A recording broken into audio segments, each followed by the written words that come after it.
კიდევ ერთხელ მოგესალმებით, როგორც გოგითხარით, ქვიშის ფეხბურთი არის ჩვენი გადაცემის სასაუბრო თემა დღეს და ბათუმში დასრულებული პირველი ეტაპი საქართველოს ჩემპიონატის, ასევე ვისაუბრებთ იმაზე, რომ ძალიან მალე უკვე ჩვენი ქალაქი უმასპინძლებს ევროპის ჩემპიონატს და ყველაზე მთავარი საქართველოს ნაკრებს ქვიშის ფეხბურთში უკვე ყავს ახალი მთავარი მწვრთნელი, იტალიელი სპეციალისტი მასიმილიანო დე ჩელისი. ის იქნება თავის ასისტენტებთან ერთად დღეს ჩვენი განაცემის სტუმარი და მას გავესაუბრებით ზოგადად ქვიშის ფეხბურთის პერსპექტივებზე ჩვენს რეგიონში, ჩვენს ქვეყანაში. მანამდე კი გვინდა წარმოგიდგინოთ, რა თქმა უნდა, მიმოხილვა გასული უქმეების საინტერესო სპორტული სიახლეები და შემდეგ უკვე სტუმრებთან ერთად გამოვიწყებთ საუბარს. საქართველოს მორაგბეთა ნაკრებმა ივლისის ტესტების პირველ მატჩში ირლანდიას უმასპინძლა და 5-24 დამარცხდა. ჩვენი ნაკრების მხრიდან ერთადერთი ლელო პირველი ნახევრის მიწურულს თორნიკე ჯალაღონიამ გაიტანა. საქართველოს ნაკრები ამ მატჩის შემდეგ სამხრეთაფრიკაში გაემგზავრება, სადაც 12 ივლისს ადგილობრივ ფრენჩაიზ ჩიტას დაუპირისპირდება. 19 ივლისს კი მსოფლიოს მოქმედ ჩემპიონს სამხრეთაფრიკის ნაკრებს შეხვდება. რთულია წაგებული თამაშის შემდეგ საუბარი. რაღაცეებში ფიქრობ, რომ არ გამიმართლა, შექმნით კარგი მომენტები. ყველაფერს ვეცადეთ იმისთვის, რომ ლელოები გაგვეტანა. მაგრამ მე ვფიქრობ, რომ ფორტუნა დღეს ჩვენ მხარის არ იყო, რა უფრო იმათკენ იყო, იმიტომ რომ პირველი ორი ლელო ისე მივიღეთ, რომ უბრალოდ ბურთი მოხდა ჩვენ მოთამაშეს და ხელს ჩაუვარდა იმათ ფრთას. და ვფიქრობ, რომ დღეს არ გაგვიმართლა და სწორედ ამ დროს ვიზრდებით ყველაზე მეტად. როცა ესე თამაშებს თამაშობთ და ტიერეთის გუნდებთან ესე მარცხდებით. რა შეცდომებს სწავლობთ და ვეცდებით, რომ ჩვენი შეცდომები მაქსიმალურად გამოვასწოროთ და უკვე შემდეგ ორ თამაში იგივე შეცდომები აღარ დავუშვათ. ბათუმის ქვიშის მოედანი საქართველოს ეროვნული ჩემპიონატის 2025 წლის გათამაშებას მასპინძლობს. ჩემპიონატში საქართველოს სხვადასხვა ქალაქიდან 10 გუნდი მონაწილეობს, რომელთაგან 8 საუკეთესო უნდა გამოვლინდეს. საუკეთესო გუნდები კი ფინალურ ეტაპში მიიღებენ მონაწილეობას. ფინალური ეტაპი 29-31 აგვისტოს გაიმართება. გარდა ამისა, მიმდინარე ტურნირი მოსამზადებელი ეტაპია 18-20 ივლისს ბათუმში დაგეგმილი ევროპის ჩემპიონატის A დივიზიონის მატჩებისთვის, სადაც ევროპის წამყვანი გუნდები მიიღებენ მონაწილეობას. გასულ კვირას დინამო ბათუმმა და საფეხბურთო კლუბმა გონიომ ზაფხულის მოსამზადებელი ეტაპის ფარგლებში ფეხბურთის ფედერაციის ბაზაზე ამხანაგური შეხვედრა გამართეს. მატჩი რევაზ გოცირიცის შეგირდების გამარჯვებით 2-1 დასრულდა. გონიოს მხრიდან გადანილი გოლებით თავი გია აფხაზავამ და კახაბერ კახაბრიშვილმა გამოიჩინეს. დინამო ბათუმის მხრიდან კი გოლი გურამ ჯაფარიძემ გაიტანა. გეტყვით, რომ აჭარული გუნდები თავიანთ ოფიციალურ შეხვედრებს 20 ივლისს დავით ყიფიანის თასზე ჩაატარებენ. დინამო ბათუმი მე-16 ფინალში სტუმრად გაგრა 2-ს დაუპირისპირდება, ხოლო გონიო საშინაო კედლებში წყალდუბოს სამგურალს უმასპინძლებს. გასულ კვირას ბათუმის სპორტის სასახლემ შოტოგან კარატე-დოში ტრადიციულ საერთაშორისო სემინარსა და ჩემპიონატ ჯორჯია ოპენს უმასპინძლა. სემინარსა და ტურნირში 10 ქვეყნის 400-მდე სპორტსმენი მონაწილეობდა. პირველი დღეს სემინარს დაეთმო, რომელიც საქართველოს შოტოგან კარატე-დოს ეროვნული ფედერაციის პრეზიდენტმა ნოდარ ხაჯიშვილმა მსოფლიოში აღიარებულ ოსტატებთან ერთად ჩაატარა. მეორე დღეს კი ტურნირი როგორც ვაჟთა, ასევე გოგონათა შორის ყველა ასაკობრივ კატეგორიაში ჩატარდა. შეჯიბრების გამარჯვებულებსა და საპრიზო ადგილზე გასულ სპორტსმენებს თასები, მედლები და სიგელები გადაეცათ. წელს გაიზარდა კონკურენცია გოგოებში, სხვა წლებთან შედარებით და ძალიან ისეთი მოუხრელი შრომით, ძალიან ბევრი ვარჯიშით მივაღწი ამ წარმატებას, იმიტომ რომ არც ისე რთულია ამ სფეროში წარმატების მიღწევა და ძალიან ბევრი ვარჯიშით შრომით და ასე შემდეგ. უახლოეს მომავალში იგეგმება ტოკიო, იაპონიაში წასვლა. შეიძლება ყაზახეთიც, შეიძლება არმენიაც და ძალიან ბევრი საინტერესო გამოცდილება მელის წინ. მე ტურნირი რომ მომეკო, ძალიან ბევრს ვარჯიშობდი რა. ძალიან მწვალობდი და მაგით მივაღწია წარმატებას. და მეტოქეები რავი, კარგი მოწინააღმდეგეები მყავდა რა. და ჩემი მომზადებით მაგიგენი დავამარცხე. ჩავატარეთ საერთაშორისო სემინარი, სადაც 300 კაცი ესწრებოდა ამ სემინარს. ამ სემინარზე მოწვეული ყავდა ინსტრუქტორები, მსოფლიო შოტოგან კარატე-დო ფედერაციის შიხანკაის წევრები, მასტერ-კლასის წევრები. ძალიან საინტერესო ჩატარდა ეს სემინარი. სემინარი იყო წინა საშეჯიბრო მომზადება, სადაც სემინარში მონაწილეებმა გაიარეს სასწავლო საწვრთნო შეკრება. დონე საკმაოდ გაზრდილი არის ქართველი სპორტსმენების. რამე თუ უკვე დიდი ხანია, წლებია უკვე ვასპარეზობთ საერთაშორისო ღონისძიებებში და დონე არის საკმაოდ გაზრდილი. ტოლს არ უდებენ მსოფლიო წამყვან ქვეყნებს, ზედებს, როგორც არის იაპონია. მებრძოლი ქვეყნები ირანი, თურქეთი, აზერბაიჯანი, სომხეთი და შემდეგ. ძალიან მაღალი დონე არის. ჩვენ გვყავს მსოფლიო ჩემპიონები. საქართველოს 20 წლამდელთა მორაგბეთა ნაკრებმა მსოფლიო ჩემპიონატის მეორე ტურის შეხვედრა ახალ ზელანდიასთან გამართა და 19-38 დამარცხდა. ჩვენი ნაკრების მხრიდან ლელოების გატანა მოახერხეს მიხეილ ხახუბია, მიხეილ შიოშვილმა და შოთა ხელაძემ, ხოლო ორი ზუსტად შესრულებული გარდასახვით თავი ლუკა თაყაიშვილმა გამოიჩინა. ამრიგად ორი ტურის შემდეგ საქართველოს ნაკრები ჯგუფში 2 ქულით მესამე ადგილზეა, უმცროსი პორტუგალოსნები ჯგუფის მესამე მატჩს მასპინძელ იტალიასთან 9 ივლისს გამართავენ. 18 ივლისს ბათუმის ქვიშის ფეხბურთის ევროპის ლიგის A დივიზიონის მატჩები გაიმართება. გათამაშებაში 8 გუნდი მიიღებს მონაწილეობას. ჩვენი ნაკრები A ჯგუფში ითამაშებს, სადაც მეტოქები პორტუგალია, შვეიცარია და ესტონეთი იქნებიან. B ჯგუფში გერმანია, ჩეხეთი, ბელარუსი და თურქეთი ასპარეზობენ. საქართველოს ნაკრები პირველ შეხვედრას 18 ივლისს ესტონეთის წინააღმდეგ 21 საათზე გამართავს. შეგახსენებთ, რომ ქვიშის ფეხბურთის ევროპის ლიგის მატჩები ბათუმში პირველად გასულ წელს ჩატარდა 2024 წლის გათამაშებაში. საქართველოს B დივიზიონის მატჩებს უმასპინძლა, სადაც ჩვენმა ნაკრებმა A დივიზიონში თამაშის უფლება მოიპოვა. ბათუმში დასრულდა საერთაშორისო ტურნირი ჭადრაკში, ბავშვთა შორის შეჯიბრება 300 საკობრივ კატეგორიაში გაიმართა ტურნირი, რომელიც ბათუმში მესამედ ჩატარდა 40 ქვეყნის 300-მდე მოჭადრაკეს მასპინძლობდა. სამწუხაროდ ქართულმა მოჭადრაკეებმა ტურნირზე საფრისო ადგილები ვერ დაიკავეს. ნიშნულოვანი არის ჩვენი ქალაქისთვის ესეთი მაღალი დონის ღონისძიებების მასპინძლობა და 5 ივლისიდან კვლავ გაიმართება ჩვენთან მსოფლიო თასი ამჟამად უკვე ქალთა შორის. რომ მთელი ზაფხული სპორტული ღონისძიებებით და მაღალი რანგის ღონისძიებებით არის დატვირთული ჩვენი ქალაქი და ვიმედოვნებ, რომ გარდა იმისა, რომ ყავს გამარჯვებულები, ეს იქნება ჩვენი სპორტსმენებისთვის мотивация და საწინდარი მომავალი წარმატებებისთვის. კონტაქტურ კარატეში ყაზახეთის დედაქალაქში გამართულ საერთაშორისო ტურნირზე ასტანის თასი 20-25 წარმატებით იასპარეზეს ქართულმა სპორტსმენებმა. შეჯიბრებაში, რომელშიც სხვადასხვა ასაკობრივ და წონით კატეგორიებში 6 ქვეყნის 600-მდე მებრძოლი ასპარეზობდა, საქართველოს 11 სპორტსმენით იყო წარმოდგენილი. ამათგან 7-მა ჭაბუკების, 4-მა კი ახალგაზრდების კატეგორიაში იასპარეზა. ჩვენი გუნდის მონაგარი ასტანის თასზე 2 ოქრო და 2 ვერცხლია. ჭაბუკთა შორის ტურნირის გამარჯვებული ედგარ აბგარიანი გახდა, მალხას კაჯაიამ კი ვიცე-ჩემპიონის ტიტული მოიპოვა. ახალგაზრდებს შორის კი ოქროს медаლი ნიკა ნაგერვაძემ დაისაკუთრა, ხოლო ვერცხლის медаლს დიმიტრი მსხალაძე დასჯერდა. ჩვენი სპორტსმენები სამშობლოში უკვე დაბრუნდნენ და მომავალი ტურნირებისთვის დაიწყეს მზადება. 4 ბრძოლა ჩავატარე, 4-ვე დამაჯერებელი გამოვაჯვე. კონკურენცია იყო ძალიან მაგარი, იმიტომ რომ აბსოლუტური წონის კატეგორიაში ვიჩხუბე და იქ არის ძალიან მაგარი კონკურენცია და რა შეეხება ყველაზე რთული ბრძოლა ჩემთვის იყო მეორე, რადგან ვიჩხუბე 3 წუთი და დანარჩენი ბრძოლა არც ისე გამიჭირდა სიმართლე რო გითხრათ. ოქტომბერში გვაქვს ასევე ძალიან მასშტაბური ჩემპიონატი ბათუმი ოფენი და მაგასაც ვაპირებ მომგებას. ჩავატარეთ 3 ბრძოლა. პირველი 2 ბრძოლა შევხვდი ყაზახ სპორტსმენებს, საკმაოდ ძლიერ სპორტსმენებს, საკმაოდ სანახაობრივი ბრძოლები ჩავატარე. ფინალში შედგა ქართული ფინალი. ჩემს 3 მოწინააღმდეგებიდან ყველაზე მეტად გამოვარჩევ ჩემს ქართულ სპორტსმენს, ჩემს მეგობარს, ვისაც შევხვდი ფინალში. ყველაზე მეტი კონკურენცია მან გამიწია. ბათუმი ოფენზე ჩვენ ვეცდებით და ვიმუშავებთ იმისთვის, რომ უფრო მეტი медаლი მოუტანოთ ჩვენს ქვეყანას და ვიშრომებთ იმისთვის, რომ გავაუმჯობესოთ ჩვენი შედეგები. ჩავატარე 3 ბრძოლა, ძალიან კარგი სკოლა ყავს ასტანას, როგორც დაფიქსირეთ თქვენ და ფინალურ ბრძოლას გამოვარჩევდი, რადგან ძალიან კარგი ბრძოლა ჩატარდა, ფინალური ბრძოლა ჩატარდა, რაც მგონი პირველად მოხდა ეს ასტანაკაფზე და პირველივე რაუნდში დაუმარცხდა, ასე რომ ვთქვათ, იყო ძალიან ბევრი შესწავლები, რასაც გამოსწორება სჭირდება და მომავალში უკვე ევროპის ჩემპიონატია, რასაც ვაპირებ, რომ ჩემი შედეგი გავიმეორო და მესამედ გავხდე ევროპის ჩემპიონი.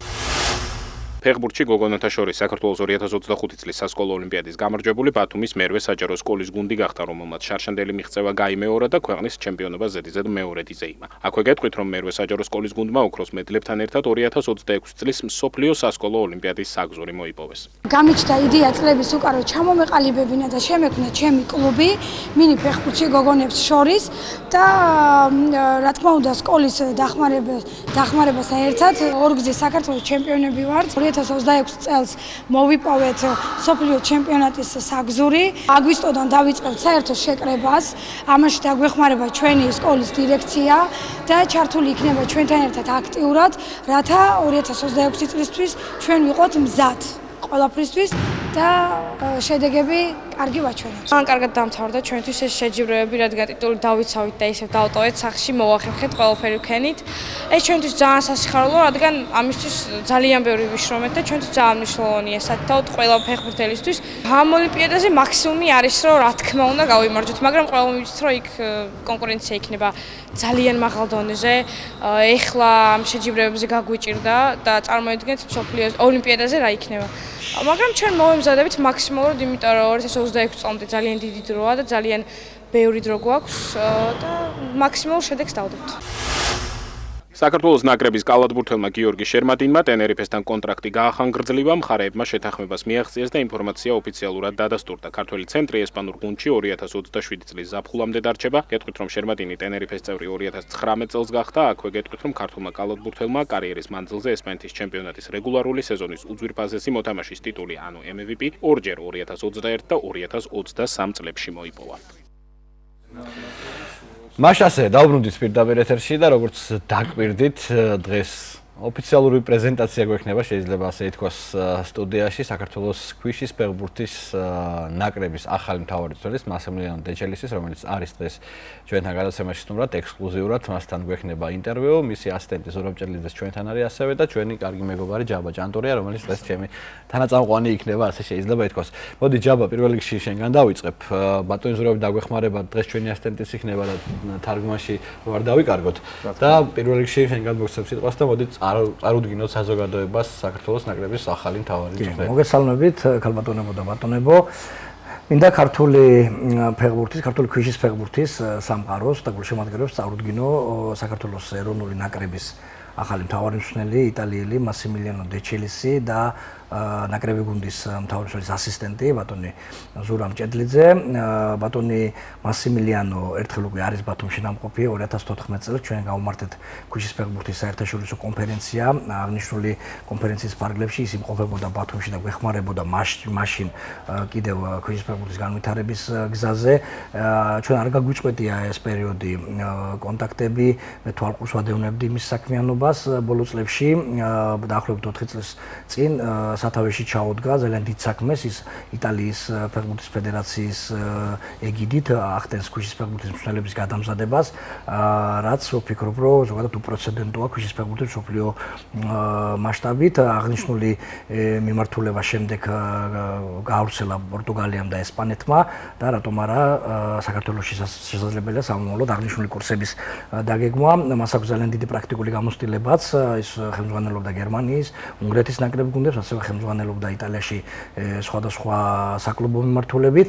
ვფიქრობ, რომ მისი ცოდნა, გამოცდილება ძალიან დაეხმარება საქართველოს ფეხბურთის, ქვიშის ფეხბურთის განვითარებას. გამომდინარე იქიდან, რომ შარშან თქვენ იცით, რომ ახალ ეტაპზე გადავიდა აღნიშნული სპორტი, გვაქვს ახალი თანამედროვე სტანდარტების სტადიონი, გვაქვს 5 წლიანი კონტრაქტი, რაც ითვალისწინებს, რომ ქალაქში ყოველწლიურად მასშტაბური ღონისძიება ჩატარდება, შესაბამისად გაჩნდა აუცილებლობა მაღალი რანგის სპეციალისტის და გვიხარია, რომ აღნიშნული მოლაპარაკებები წარმატებულად დასრულდა და რა თქმა უნდა მე მათ წარმატებები მინდა უსურვო.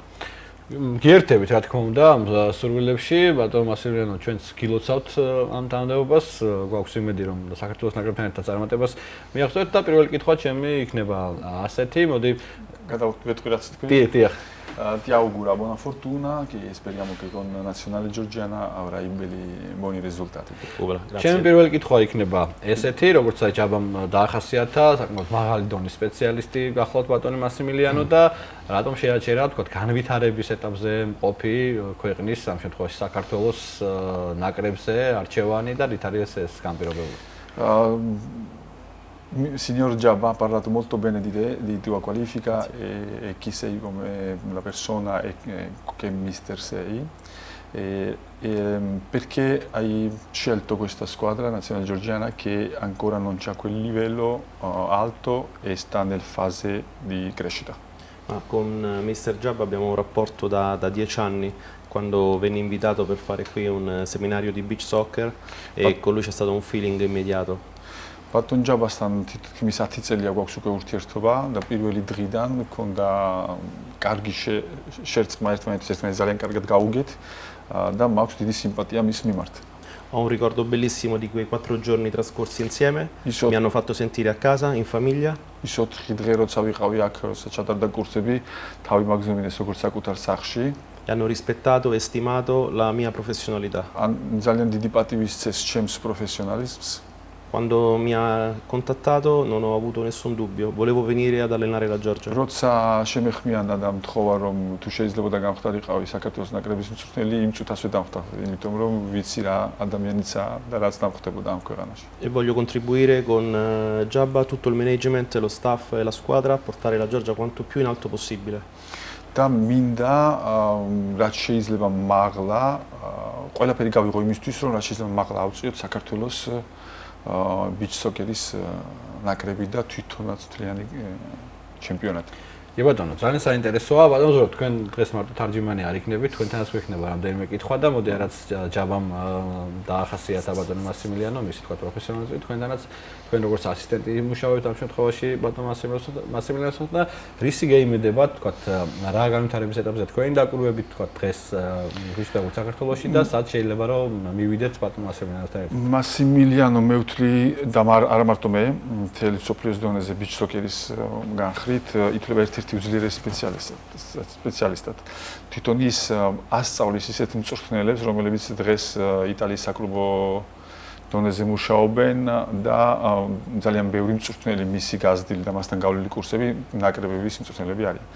აქედან გამომდინარე, როცა ესეთი ადამიანი ყავს ჩვენ საქართველოს ნაკრების მწვრთნელად, ძალიან დიდი იმედებს ველოდებით. ძალიან დიდი იმედი მაქვს, დიდ შედეგებს ველოდებით. არ იქნება ადვილი, რა თქმა უნდა, თავიდან, იმიტომ რომ ჩვენ საქართველო არის განვითარების პროცესში, თუმცა თანდათანობით, ნაბიჯ-ნაბიჯ მე ვფიქრობ, რომ შეძლებს კარგი შედეგის მიღწევას. ბატონო, მას შემდეგ რაც საქართველოს ჩამოვიდა და უკვე უშუალოდ თქვა პროცესი დაიწყო სამუშაო, ბატონო მასიმილიანო, თქვა ჩვენ გუშინ ერთად ვესწრებოდით საქართველოს ჩემპიონატის პირველ ეტაპს, რა შეუძლია თქვას განვითარების რა საფეხურზეა დღეს გვისპებულ საქართველოში? იმის მერე რაც საქართველოში და Dopo che tu sei scelto allenatore della nazionale georgiana, che sei venuto qui, hai visto il campionato georgiano di beach soccer, cosa pensi? Quale fase siamo? Come abbiamo detto con Mr. Giabba, con Mr. Irakli e Mr. Nika, col management, è importante il percorso, è importante il viaggio? როგორც უკვე გითხარით ბატონ ჯაბას, ირაკლის თავარი არის გზა.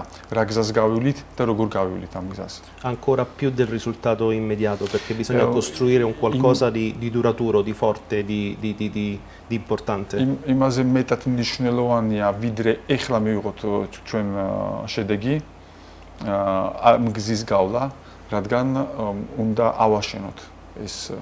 Noi siamo in un momento adesso in cui c'è uno stadio bellissimo. Scusa? C'è uno stadio bellissimo. ძალიან ულამაზესი სტადიონი. Dove organizziamo per il secondo anno e anche per qualche anno comunque l'evento del beach soccer Euroleague. სადაც ორგანიზებას გაუკეთებს შემდეგ წელსაც ევროპის ჩემპიონატს უმასპინძლებთ. Dove c'è un campionato che prevede oggi 10 squadre maschili. სადაც არის საქართველოს ჩემპიონატი,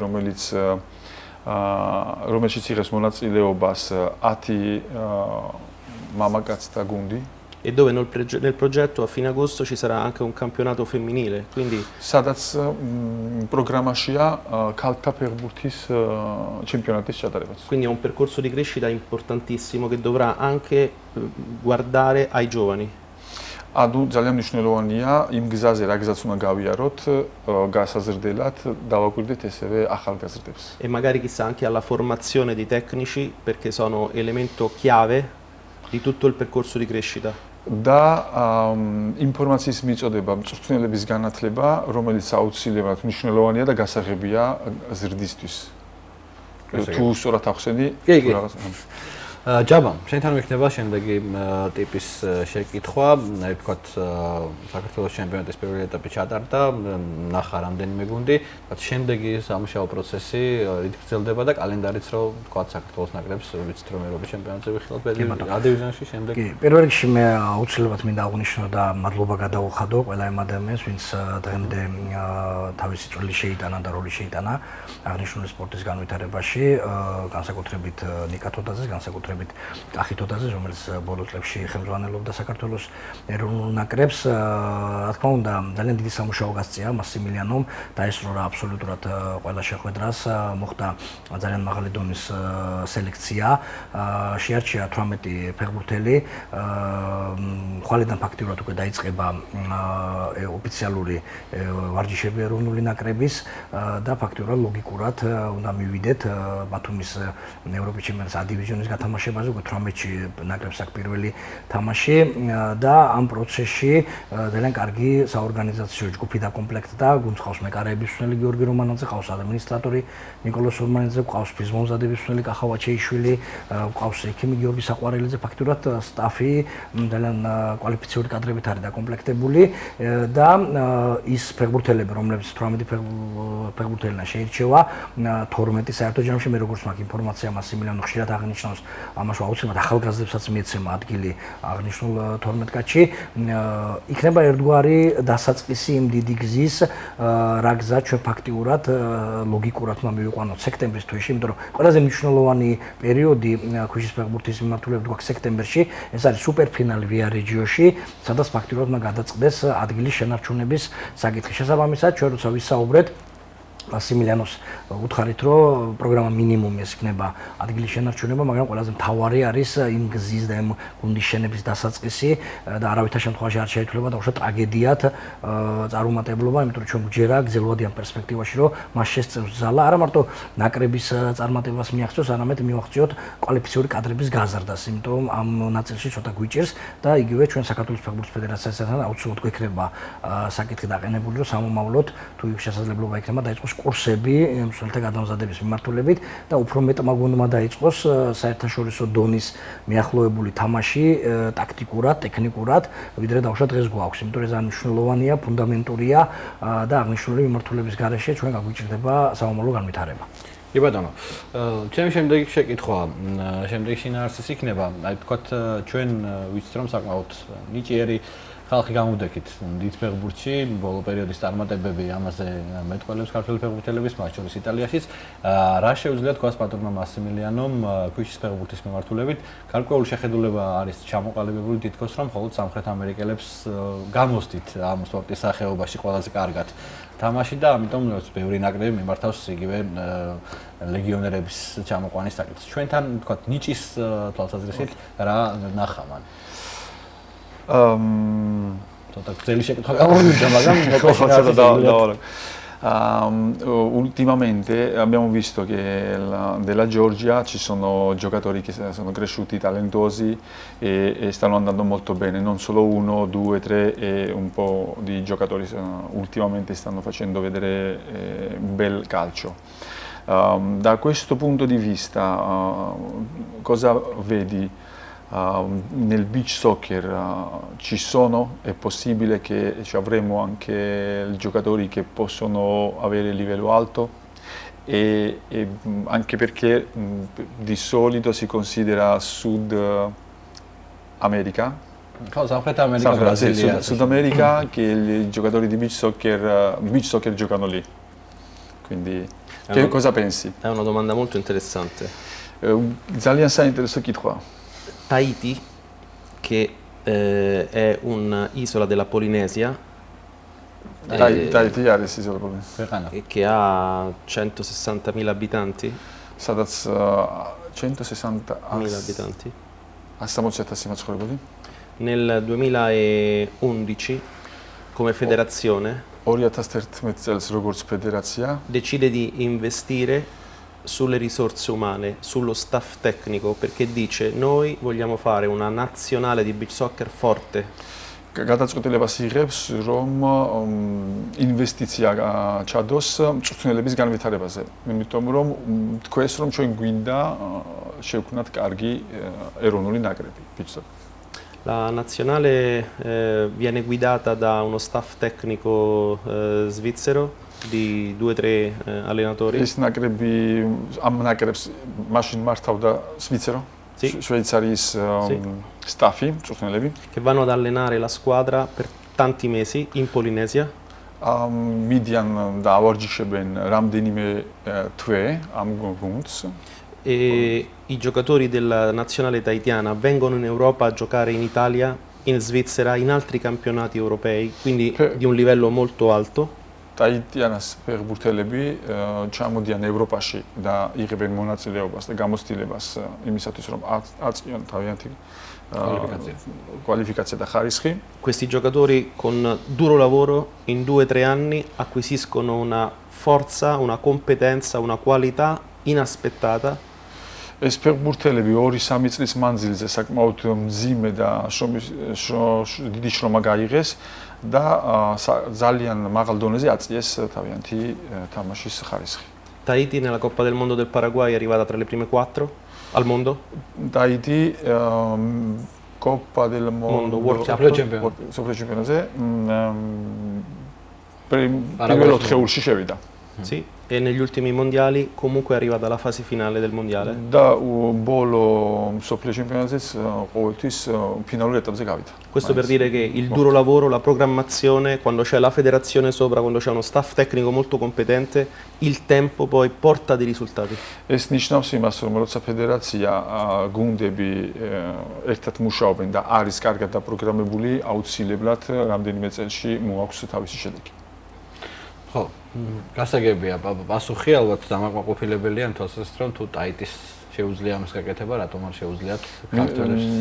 Abbiamo capito, è giusto che se Tahiti ha fatto questi risultati, penso che anche noi possiamo fare questi risultati. Bisogna avere la pazienza e bisogna che tutte le parti di una città splendida come Batumi ნიშნულოვანია ვიქონიოთ მოთმინება და ესეთი ქუჩა, ესეთი ქალაქი როგორც ბათუმი, ესეთი ულამაზესი possano supportare questa squadra. შეუძლიათ რომ თანდათან e che il 18 supportare spingere, accompagnare, abbracciare. დაეხმარონ, მიეხმარონ ამ გუნდს e che il 18 contro l'Estonia lo stadio esploda di passione, di affetto. რომ 18-ში 18 ივლისს il 18 luglio. ესტონეთის წინააღმდეგ ჩვენი სტადიონი იქნება სავსე. ხო, ანუ ეს მოწოდება მე მგონი დანიშნულოვანია. ამ საკითხთან დაკავშირებით დავამატებ, იმიტომ რომ მასვინოსა საუბრის დროს გარდა იმისა, რომ მზაობა გამოთქვა, რომ ადგილობრივ გუნდებს დაეხმაროს, იყო ესეთი ინფორმაციაც, რომ შესაძლებელია იგივე ტაიტის გამოცდილებიდან გამომდინარე ქართველმა ფეხბურთელებსაც დაეხმაროს უცხოეთში სხვადასხვა გუნდებში მონაწილეობის და ამით მისი წვლილი შეიტანოს და უშუალოდ იგივე კვალიფიკაციის ამაღლების ნაწილში, რაც ძალიან მისასალმებელი მიმართულება. კიდევ ერთი შეკითხვა ალბათ და ცოტა დასრულისკენ წავიდეთ, აი თქვათ რა არის მნიშვნელოვანი, როცა ადამიანი გადაწყვეტილებას იღებს, თქვათ beach soccer-ში, იგივე ქვიშის ფეხბურთში დაიწყოს თავისი კარიერა. ვინ შეიძლება იყოს ქვიშის ფეხბურთელი? არის ეს თქვათ ყოფილი ფეხბურთელი, რომელსაც თქვათ არ აეწყო კარიერა, უბრალოდ ჩვეულებრივად მოყვარული თუ აი თქვათ რა გზა შეიძლება გაიაროს ადამიანმა სპორტსმენმა, რომელსაც აქვს ამ სპორტის მიმართ ინტერესი, უნდა ქონდეს აი საფეხბურთო გამოცდილება თუ შეიძლება უბრალოდ კუჩიდან მოვიდეს. Cosa è importante per fare giocatore di beach soccer? Come pensi tu? Essere giocatore di calcio grande, futsal o cosa deve cosa serve per un giocatore, una persona per diventare giocatore di beach soccer? Non c'è una ricetta, non c'è un giocatore specifico. არ არის განსაკუთრებული შეზღუდვა. სპეციფიკურად არ არის განსაკუთრებული, აი უნდა იყოს ფეხბურთელი, განსაზღვრული, აი გინდა თუ არა ეს იყოს ფეხბურთელი. Perché ci sono giocatori piccoli, tecnicamente molto bravi, che sono al top mondiale, Be Martins, Leo Martins, portoghesi. ad esempio? ანუ მაგალითად არიან დაბალი ფეხბურთელები beach soccer-ში, Leo e Bemarti, sono due gemelli, რომლებიც არიან ძალიან მაგარი ფეხბურთელი. Sì. Ci sono giocatori fisicamente strutturati, Ozu Moreira, capitano del Giappone. არის ასევე ფიზიკურად ძალიან დიდი ფეხბურთელები, ფიზიკურად. E ci sono giocatori normali come Bruno Xavier, brasiliano, che per me è il più forte giocatore al mondo. Როგორც Bruno Xavieri, ბრაზილიელი, ნორმალური დანის, მაგრამ საუკეთესო ფეხბურთელია ჩემთვის. Ci vuole la grande mentalità di allenarsi sulla sabbia, giocare quanto più possibile tempo su sabbia. Mentaliteti უნდა კონდეს ძალიან დიდი და ძლიერი იმისა, რომ ქვიშაზე ითამაშო. Perché la sabbia è un terreno molto particolare. რადგან ქვიშის მოედანი არის განსაკუთრებულად პარტიკულარი. E bisogna esserci amici con la sabbia, bisogna conoscerla. და უნდა იცნობდე, უნდა იყო შეხუმრებული როგორც მეგობარი ქვიშასთან. Ed è fatica, la sabbia è fatica. და რა თქმა უნდა, fatica è stancante. უნდა გიყვარდეს შრომა, წვალება, რომ რთულია ვარჯიში ქვიშაზე, ამას გულისხმობს და აი ეს უნდა გიყვარდეს, ეს უნდა შეძლო. არ არის ადვილი ქვიშაზე თამაში. Giocatori che vogliono lavorare con allenatori competenti poi raggiungono risultati nel tempo. ფეხბურთელები, რომლებსაც ეს რაც თქვით, ესეთი ვარჯიში შეუძლიათ და სურთ ესე იშრომონ, ესე მძიმე შრომა გაიღონ, კარგ მწვრთნელთან ერთად აუცილებლად წარმატებას მიაღწევენ. E poi giocare a beach soccer è bellissimo, sole, mare, musica, un pallone. და ბოლოს ითამაშო ქვიშის ფეხბურთი არის ულამაზესი, იმიტომ რომ მზე გვაქვს, ქვიშა გვაქვს, პლიაჟი, მუსიკა, მუსიკის ფონზე და სრული გართობა. ამიტომ ულამაზესია და რა თქმა უნდა სასიამოვნო ქვიშის ფეხბურთის თამაში. კი ბატონო, ძალიან დიდი მადლობა. ბოლოს მაინც ჯაბასთი დავიწყეთ და ჯაბასთან ერთად დავასრულებთ. მე და წარმატებები გისურვებთ ვიდრე დაგემშვიდობებით. აი ჯაბასთან კი გვექნება შემდეგი ტიპის კითხვა.